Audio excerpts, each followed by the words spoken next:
death row. And since I came in the game, their careers on death row.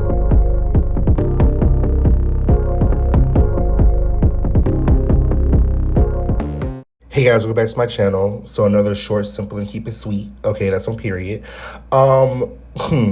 So the Tory Lanez case, as much as not everybody really giving a damn about it at this point, a couple YouTubers and Instagrammers and blogs have been keeping up with it, aka Malako Grams and T with Tia, and like the people who are now part of the legal team for Tory Lanez. Yesterday, according to like the people, they said that they got an email. Well, Joel Baez, mind you, let's correct that. Joel Baez, who was Tory's lawyer, said that he got an email from the court saying that Tory Lanez's bond had been approved. And so, Millie's been covering the case for, from the beginning, and, posted it and gave everybody, the tea, what's going on. However, come to find out that wound up being false.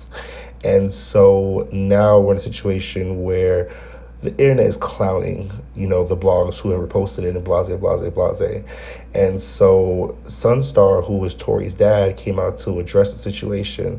But by that point, Twitter was already in a frenzy, and the Shade Room had already called out everybody who was reposting it, and Megan Cuniff decided with her lame ass to come out and, debunk everything. But I can't call her lame because she's doing her job and she's posting the facts.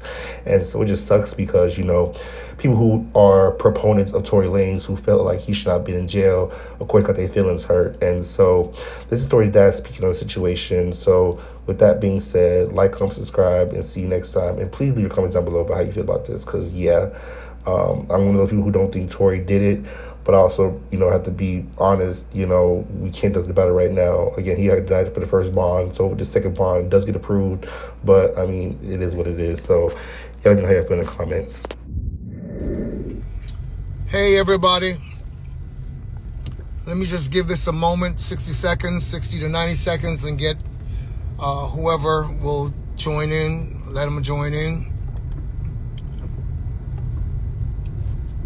Just out here on the highway driving, so I just want to share with you all some news that I just got.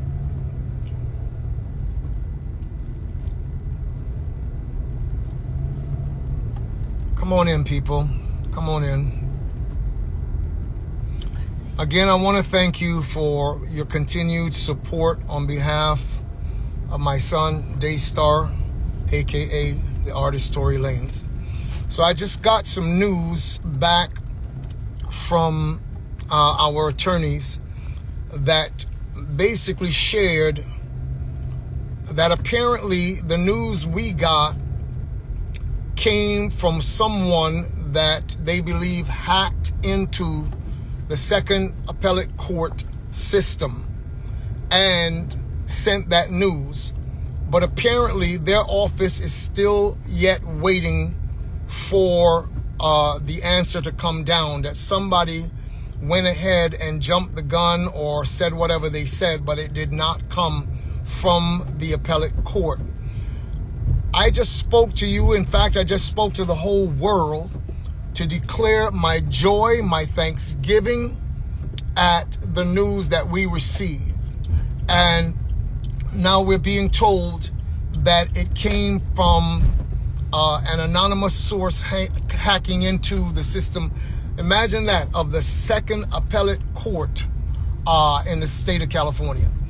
So we don't know if it's a hacker. We don't know if it's somebody from the inside, but somebody got on their system and told this news. So point being, for me, I've always lived by a code. I've been a minister of the gospel for years. But I've always lived by this code. I've always said to God, Lord, if I sin privately, I will come to you and I will ask your forgiveness. If I have a mess up publicly, then I will go to the public. It's a code that I've kept long before there was social media or even the internet.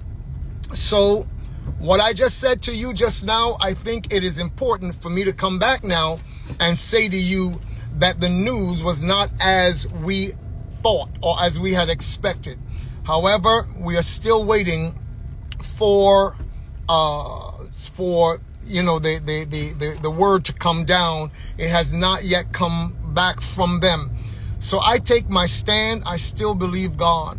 It is interesting to me that, of all of the cases, be there celebrities, entertainers, or whoever they are, that someone would go to this great length where it concerns our son, Daystar, aka Tory Lanez. It's just really interesting to me, the length to which people are going.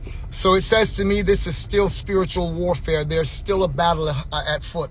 And I refuse to hang my head in shame, because I know the God that I serve. I have known him and I have seen him do miracles from Africa to South America to North America to the islands of the sea.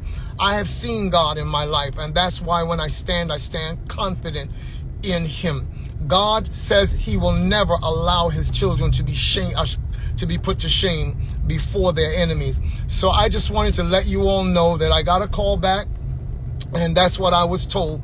So we're still waiting. And those of you who are praying people, and those of you who in fact have that kind of relationship with God, I just call upon you to stand with us, because we refuse to take our faith off of what we believe.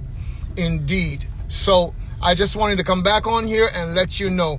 God bless all of you. Love you guys with all of my heart. Thank you so much for the continued support that you've shown. And let me just say this lastly. It's interesting to me again that of all the persons that people will be doing the most to whether their intentions are good, whether they're evil, that I do not know. But it just again speaks to me of how strategic and important that Daystar Peterson is to everything that's going on out here. And his voice will not be silenced. I guarantee you that. His voice is not going to be silenced. So God bless you all. I love you. Please continue to pray for us. We truly do appreciate it.